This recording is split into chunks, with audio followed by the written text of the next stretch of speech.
하나님 말씀 시편 29편이 되겠습니다. 시편 29편입니다. 너희 권능 있는 자들아 영광과 능력을 여호와께 돌리고 돌릴지어다.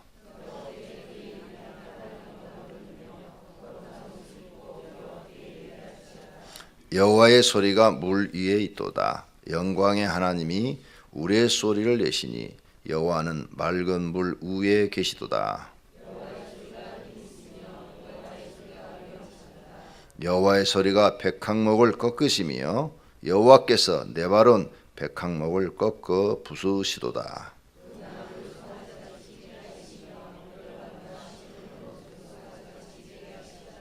여호와의 소리가 화염을 가르시도다.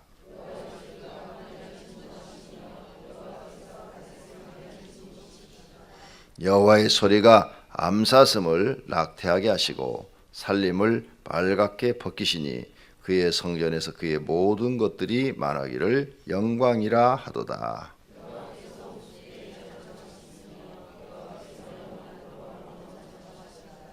여호와께서 자기 백성에게 힘을 주시며 여호와께서 자기 백성에게 평강의 복을 주시리로다.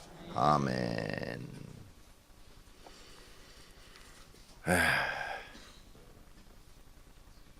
다윗이 모든 영광은 하나님께 돌려라 그럽니다. 오늘 1절 너희 권능 있는 자들아 영광과 능력을 여호와께 돌릴지어다. 그러니까 어떤 사람이 다윗처럼 왕이 되었다. 그래서 영광을 얻잖아요. 그 영광을 하나님께 돌려라. 근데 어떤 사람이 어떤 능력이 있다. 정치를 잘하는 능력이 있다든지 전쟁에 나가서 싸움을 잘하는 능력이 있다든지 아니면은 뭐 지금 현대로 비유하면 운동을 잘하는 능력이 있다든지 또 지혜가 많아가지고 뭐 컴퓨터 프로그램을 잘 만드는 능력이 있다든지 돈을 잘 벌어서 재벌이 될 수 있는 능력이 있다든지 아니면 공부를 잘해가지고 유명한 박사가 돼서 많은 제자를 양육하는 능력이 있다든지 하여간 자기 나름대로 어떤 그 능력이 있으면 그 능력은 자기가 다 받지 말고 하나님께 영광을 돌리라는 거예요. 1절 말씀이 그 뜻입니다. 영광과 능력을 여호와께 돌리고 돌릴지어다. 그래서 저는 예수님에 대해서 연구하면서 예수님이 진짜 메시아인 것은 바로 이런 거예요. 예수님께서 가르친 너희는 이렇게 기도하라 끝부분 나라와 권세와 영광이 아버지께 있사옵나이다. 그래서 하나님 아버지께 모든 영광을 다 돌리고 자기는 영광을 받지 않고 십자가에서 딱 죽었단 말이에요. 이게 예수님이 메시아라는 증거예요. 이단들은 특징이 뭐예요? 영광을 자기가 다 받잖아요. 그렇죠? 문선명이도 그렇고 박대선이도 그렇고 이만희도 다 받잖아. 왕관 쓰고 등장했더구만. 자기가 사진에 보니까 그 사람 왕이 되고 싶은가 봐. 그러죠? 그러니까 바로 그런 부분. 사람이 어떤 재주가 있고 능력이 있는데 그 능력을 다 내 것으로 착각하고 사는 사람들이 참 많다 이거죠. 그런데 다윗은 깨달은 거죠.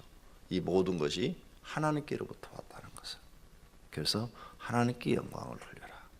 이런 사람은 나를 자꾸 낮추고 나를 비우고 하나님을 높이는 거죠. 이게 올바른 신앙이라는 거예요. 이 올바른 신앙을 가진 사람들은 자꾸 자기를 겸손하게 하고 이 모든 것이 다 하나님께로부터입니다. 예를 들어서 돈을 많이 벌었어도 제가 번 거 아니에요. 하나님께서 그렇게 벌게 해주신 겁니다. 교회가 크게 부흥했어도 그거 다 하나님이 하신 것입니다. 다 하나님이 하신 것입니다. 여러분이 노래를 잘해가지고 세계 콩쿠르에 나가가지고 1등을 했어도 이거 다 하나님께 제게 주신 목소리로 한 것입니다. 이렇게 하나님께 능력과 영광을 돌리는 신앙이 바른 신앙인 줄로 믿습니다. 그 신앙을 꼭 배우시기를 바랍니다. 그래서 무슨 일이든지 하나님께 감사와 영광을 돌리십시오. 그러면 하나님은 계속해서 그 사람에게 은혜를 공급해 주실 줄로 믿습니다. 그러죠. 그냥 조금만 잘하면 그냥 자기 자랑하고 그냥 자기가 영광 다 받고, 하나님이 굉장히 싫어하는 게 바로 그거예요. 사람이 하나님이 주신 능력으로 지금 살고 있는데 하나님께 감사와 영광을 돌리지 못하고 자기가 잘나서 먹고 사는 것으로 생각하는 거, 이 생각 자체도 하나님이 싫어하시는 거예요. 우린 우리 힘으로 아무것도 살 수가 없어요. 100% 하나님의 은혜로 살고 있어요. 잊어버리지 마시고 하나님 앞에 감사와 영광 돌리시기를 바랍니다. 그러면 이런 걸 깨달았어요. 이런 걸 정말 깨달았어. 정말 하나님의 은혜로 내가 살고 있다는 걸 깨달았으면 하나님 앞에 순종할까요? 안 할까요? 순종하죠. 진짜 하나님 은혜로 내가 살고 있다면, 정말 하나님 은혜로 내가 살고 있다는 다윗처럼 깨달았으면 하나님께 충성할까요? 안 할까요? 충성해요. 열정은 못 낼지 몰라도 순종과 충성은 해요. 정말 하나님의 은혜로 내가 살고 있다면 내가 할 수 있는 한 내 몸과 물질을 바쳐서 충성을 해요. 근데 그걸 못하고 있다. 못하고 있다. 하나님 은혜를 정말 깨달은 사람일까요? 아니죠. 못 깨달은 사람입니다. 진짜로 하나님께로부터 공급받아서 내가 살고 있다는 것을 못 깨달은 사람이에요. 우리가 주일 저녁에 송화성 교수님의 간증을 들었어요. 가난한 시골 농부 아들로서 고생하면서 컸다고 그러잖아요. 뼈저리게 배고픔을 느꼈다고 그러잖아요. 근데 하나님 믿고 이렇게 됐다고 그러잖아요. 그래서 그분이 지금 현재 경기대학원 원장님이시고 또 교수고, 그 집안이 다 고등고시 내지 사법고시 합격생들이고, 그런데도 겸손하게 나와서 말을 하잖아요. 하나님의 은혜로 내가 이렇게 됐다고. 나는 머리가 좋아서 된 게 절대 아니라고 그러잖아요. 나는 그냥 중간 정도밖에 되지 않은 사람이었다고. 하나님 믿고 깨닫고 그 위에 하나님이 이렇게 나를 만드셨다고 그러잖아요. 그래야 되는 거예요. 세상적으로 보면 고등고시 합격했지요. 그 다음에 청와대 가서 비서관 노릇도 했지요. 경제팀에 들어가서 또 많은 일들을 했지요. 지금 대학원 원장님이시죠. 어디 가서 머리 숙일 일이 없죠.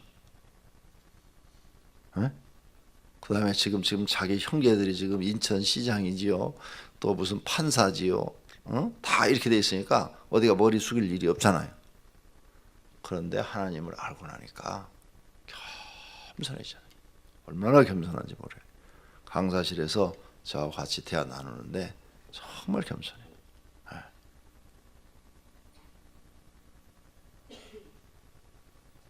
오늘 사랑하시는 성도님들도 다윗처럼 하나님의 은혜를 100% 깨닫고 믿음으로 사시기를 바랍니다. 2절, 여호와께 그의 이름에 합당한 영광을 돌리며 거룩한 옷을 입고 여호와께 예배할지어다. 하나님의 이름에 합당한, 이걸 잘 모르더라고요. 성도들이 누가 질문을 하더라고. 목사님, 하나님의 이름에 합당한 영광이 뭐예요? 하고 누가 자, 이거예요. 이거. 자, 대한민국에 사는 사람이 조선시대 때 왕을 만나러 가요. 우리 대한민국의 조선의 왕을 만나러 가요. 그러면은 신하가 조선의 왕을 만나러 가요. 그러면 뭔가 선물을 가져와야 되겠죠. 그러면 비단 한 피를 가져왔다 합시다. 내가 그래도 왕을 만나러 가는데 어떻게 그냥 갈 수가 있느냐. 왕의 이름에 합당하게. 왕을 만나러 가는데 막걸리 한 병 받아가지고 오면 될까요? 왕이시여 나하고 막걸리 한잔 합시다. 그건 친구들끼리 하는 거예요. 그죠? 친구들끼리 하는 거고. 그런데 영의정을 만나러 갈 때는 막걸리 받아갖고 못 가요. 그죠? 영의정을 만나러 가면 양주 한 병을 하고 가야지. 양주 가격이 얼마인지 모르겠어요. 하여간 좀 더 높은 단위. 왕을 만나러 갈 땐 그렇죠? 뭔가 선물이 달라야 됐죠. 비단 한 필이라도 사가야 되겠죠.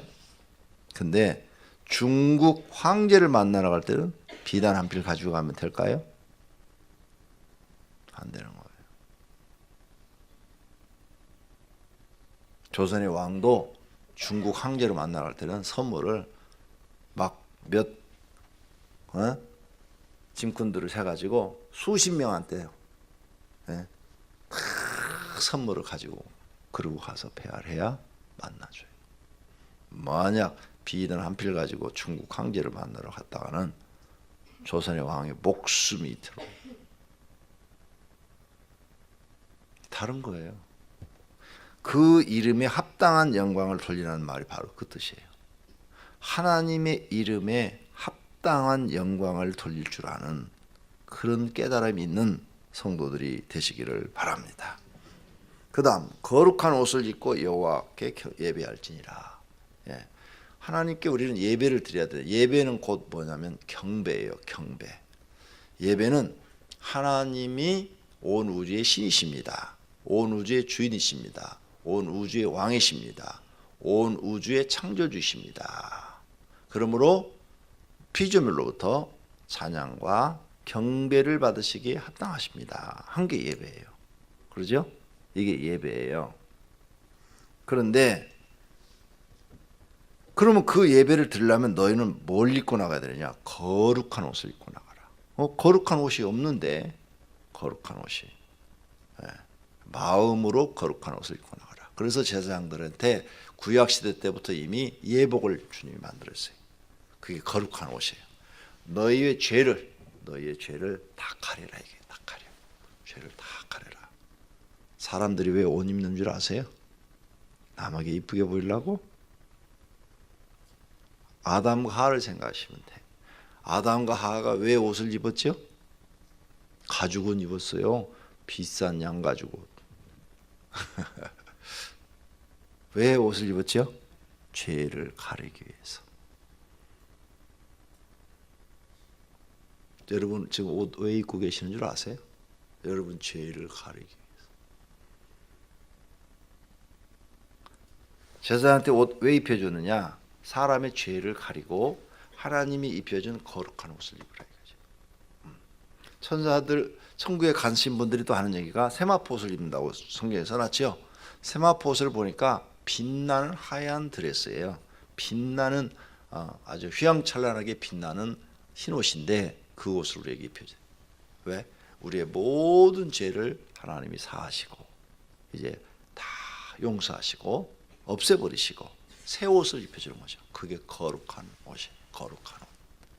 자, 그러면 다윗이 지금 거룩한 옷을 입고 여호와 앞에 예배할지니라 그랬어요.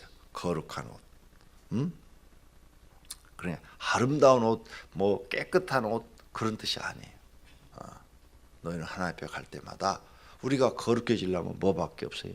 이 옷이 아니라 마음의 옷인데 죄를 회개하고 하나님 나는 죄인입니다. 내 죄를 사하여 주시옵소서. 예수 그리스도의 십자가의 피로 사해 주시기를 바랍니다.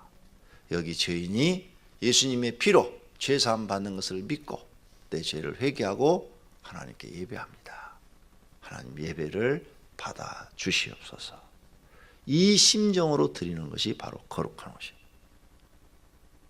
나는 하나님 바리새인처럼 두 손을 번쩍 들고 하나님은 거룩하신 분이십니다. 하나님은 위대하신 분이십니다. 하나님은 전능하신 분입니다. 나는 하루에 3번씩 기도하고 일주일에 2번씩 금식 기도하고 그랬습니다. 하나님 저를 아시지요. 이런 것은 거룩한 옷이 아니에요. 세리처럼 얼굴을 땅에다 대고 하나님 나는 죄인입니다. 나의 죄를 예수 그리스도의 십자가의 보혈로 사해 주십시오.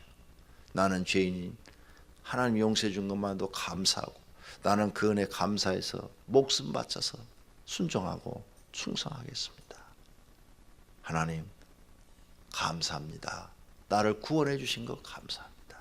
이런 심정으로 하나님을 찬양하고 경배하는 것이 바로 거룩한 옷이에요. 거룩한 옷을 입고 하나님께 예배 드리는 거예요.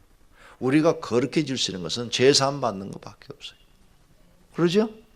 다른 길이 없어요. 네. 뭐 가서 목욕탕 가서 그냥 때 빼고 막 그냥 한 10분 들락날락 하면 거룩해지는 거예요? 아니요. 절대 목욕탕 가서 해결이 안 돼요. 유황탕에 들어갔다 나와도 안 되고, 알코올 물 속에 들어가서 푹 담갔다 나와도 거룩해지지 않아요. 오직 예수 그리스도의 십자가의 보혈로 제사함 받을 때만 거룩해지는 줄로 믿습니다. 그런 마음으로 하나님께 예배하는 거예요. 근데 요즘 너무 안타까운 것은 교회가 교회의 본질을 잊어버렸어요. 예배는 하나님께 드리는 거잖아요. 받는 게 아니잖아요. 그러니까 예배는 보는 것도 아니야. 그래서 예배 보러 갑니다. 그러면 말이 틀렸다고 그러잖아요. 예배 보러 갑니다. 보는 것은 구경하는 거잖아요. 그리고 예배 드리러 갑니다. 이게 맞다는 거예요. 예배 드리러. 나를 하나님께 드리러 가는 거예요. 그게 예배예요. 하나님을 경배하러 가는 거니까. 내 믿음을 드리러 가는 거예요. 근데 이 예배에 대한 개념이 지금 현대 교회가 없어져서 크게 마음이 아파요. 하나님을 경외하는 예배가 아니라 그 자리에 많은 사람들이 모여서 자기 도취에 빠지는 것이 예배가 됐어. 자기 도취. 그래가지고 막 하나님 이 죄인들을 이렇게 오늘 주일날 구원해 주셔서 하나님께 예배드리게 하시니 감사합니다. 예수님의 보혈로 죄사함 받아서 감사합니다. 구원 받아서 감사합니다. 그리고 일주일 동안 먹고 살게 해주시니 감사합니다. 주님 찬양 받으세요. 예배를 받으세요. 오직 하나님만이 영광을 받으실 분입니다 하고 드리는 것이 예배인데, 성경의 의미를 보면 드리는 게 예배인데 요즘은 드리러 가는 게 아니라 예배를 즐기러 가요. 그러니까 예배 시간에 막 모여가지고 처음부터 막 찬송을 막 악단들 사가지고 막 그냥 하고 막 일어서 막 춤도 추고 막 난리가 벌어져. 주일날 예배가 지금 그게 막 통성기도도 시키고 뭐 하나의 은혜도 달라고 그러고 축복도 달라고 그러고 성령 충만도 달라고 그러고 다 기도해요. 그 다음에 목사님이 나와서 딱 설교하고 그 다음에 또 막 찬송 부르고 막 사람들이 막 열광을 하고 막 뛰고 막 난리가 벌어져. 주일 낮 예배를요, 지금 우리 차례 기도보다도 더 심하게 막 일어서서 막 찬양하고 이런 교회들이 있어요. 그리고 이제 막 그렇게 막 찬양 부르고 그러고 가면은 기분이 좋아질까요? 나빠질까요? 기분이 상당히 없대요. 기분이 막 충만하죠, 충만해. 그러면 성령이 임하셨다고 그러고 막 충만하다고 막 이러고 가는데 저는 그걸 보면서 안타까웠어요. 저것이 지금 콘서트장이야, 예배장이야. 여러분, 그 일반인들 노래하는 콘서트장에도요 가서 왜 사람들이 그 5,000명씩 10,000명씩 모이는 줄 알아요? 가서 막 서서 같이 일반 노래 가요를 막 부르고 막 그냥 그렇게 하면 기분이 업돼요. 너무너무 기분이 막 업돼서 행복하고 좋은 거예요. 그러니까 오빠 부대가 있는 거예요. 좋으니까. 교회는 오빠 하는 사람이 없대. 왜 목사 보고 또 오빠 안 하는지 모르겠어. 거기 가면 막 그냥 젊은 애들한테 자기보다도 나이가 어린 가수한테도 오빠 그러잖아요. 막 노래 속에는 뭐가 있는가 하면요, 사람의 감정을 업시키는 은혜가 있어요. 찬송가 속에는 우리의 영혼을 업되게 하는 거, 감정을 업되게 하는 게 있고, 일반 사회 음악 속에서는 사람의 마음과 감정을 업시키는 게 있어요. 그래 누구든지 그 노래 속에 빠지면 사람들이 막 뛰고 막 난리가 벌어져요. 그러면 일반 콘서트장에서 막 뛰고 난리가 벌어지는 거 성령 충만해서 그런 거네? 그건 아니라고 그러잖아. 마귀가 그런 거라고 그러잖아. 그 예배당에서도 그러면 그래야 되나? 성도들도 기준을 잃어버렸고요. 목회자들도 예배의 기준을 잊어버렸어요. 네. 교회 안에 우리 교회도 당장 이번 주일날 밴드 딱 다 구성해가지고 한 2시간 정도 공연을 하면 설교는 30분만 하고 1시간 반 정도 찬양하고 노래 시켜놓으면 여러분 그날 업돼서 돌아가실 거예요. 와, 우리 교회 성령 충만하다 그러고 돌아가실 거예요. 그건 성령 충만이 아니고 그 노래 속에 들어있는 마음과 감정을 업시키는, 기분 좋게 하는 그런 능력이 노래 속에 있단 말이에요. 일반 사회 가수들 노래 속에도 있단 말이에요.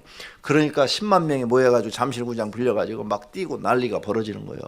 돈 주고 거기 들어가가지고 막 미쳐갖고 나오는 거예요. 나올 때 막 그냥 너무너무 기분이 좋아갖고 나올 때 막 또 술 한잔 걸치고 나오고 막 그러는 거예요.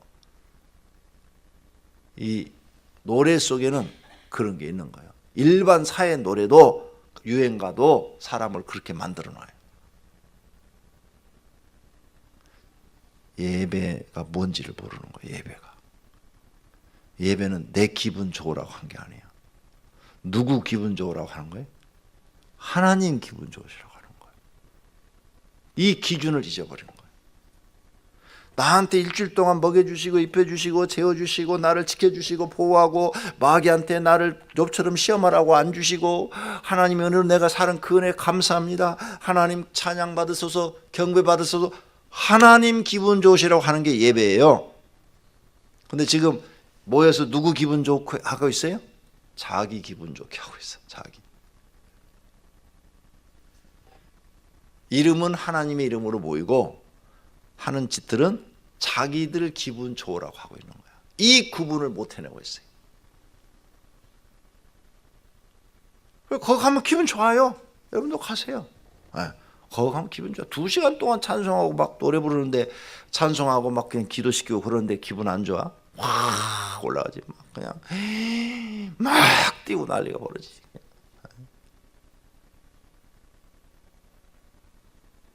예배는 나 좋으라고 드리는 게 아니에요. 내게 주시는 은혜가 감사해서 하나님 영광 받으라고 드리는 것이 예배예요.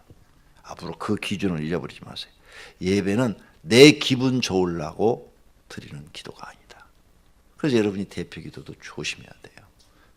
모든 건 하나님이 받으셔야 됩니다. 그런데 대표 기도를 우리 교인들은 안 그러는데 다른 교인을 딱 시키면 엉터리 없는 말을 막 거기서 해대고 있는 거야.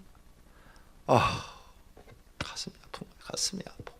아니 지금 하나님의 은혜 감사해서 하나님의 은혜를 찬양하고 감사하고 하나님 기분 좋으라고는 말을 해야 되는데 여기 온 사람들을 위해 마음 받게만 해달라는 기도만 하는 거야. 기가 막힌 거야.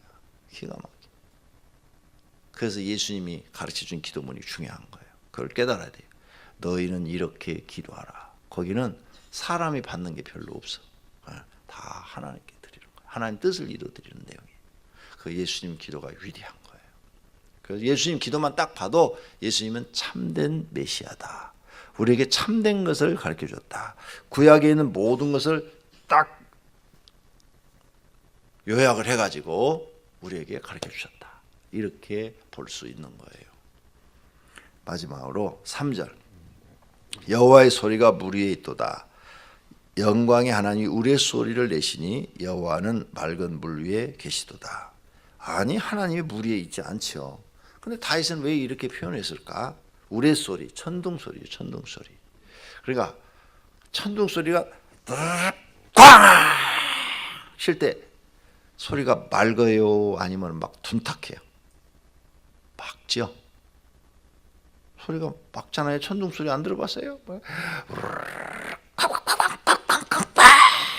치면 여러분이 막 심장이 발발발발 떨리잖아요. 아이고 저거 나 맞으면 죽는다 그냥.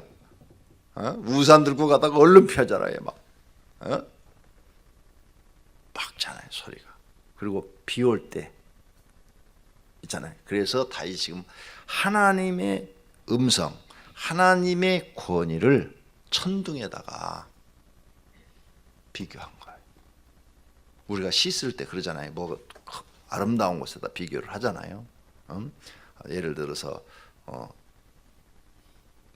아가서 같은 데 보면은 아가서 같은 데 보면은 술람미 여인을 솔로몬이 비유할 때 여러 가지 아름다운 것에 비유하잖아요. 근데 비유가 조금 솔로몬은 그래. 술람미 여인을 비유할 때 뭐 뛰는 노루에 뭐 같다 뭐 이런 식으로 막 그냥 너무 이상하게 야하게 표현했어. 근데 하여간 아름다운 곳에 뭐 꽃에다 비유하고 그러잖아요. 당신은 장미꽃과 같습니다. 아니면 백합화와 같습니다. 뭐 이렇게 꽃에 비유하듯이 지금 다윗은 하나님을 천둥 소리에다 비유하신 거예요. 하나님은 우리가 천둥 칠 때 무섭고 두려워하는데 그 소리가 맑고 깨끗한 것처럼 물 속에서 천둥 번개가 치는 것처럼 물 위에 계시는 것처럼 그렇게 위대하신 분이다. 하나님을 그렇게 두려워하라는 거예요. 너희가 하나님을 그렇게 두려워하는 마음으로 섬겨야 된다. 나는 하나님을 그렇게 여기고 있다. 다윗이 지금 천둥 소리, 우레소리를 얘기하는 거예요. 그 우레소리 칠 때 우리는 얼마나 무서운지 몰라요. 그렇게 너희는 하나님을 두려워하고 섬기는 사람이 돼야 된다. 이걸 우리에게 지금 가르쳐 주는 거예요. 그런 마음으로 하나님을 섬기면 잘 섬길 줄로 믿습니다. 그런 사람에게 11절 여호와께서 자기 백성에게 힘을 주시며 여호와께서 자기 백성에게 평강의 복을 주시리로다. 이렇게 하나님을 사랑하고 섬기는 사람에게 힘도 주시고 평강의 복도 주시는 줄로 믿습니다. 기도하겠습니다.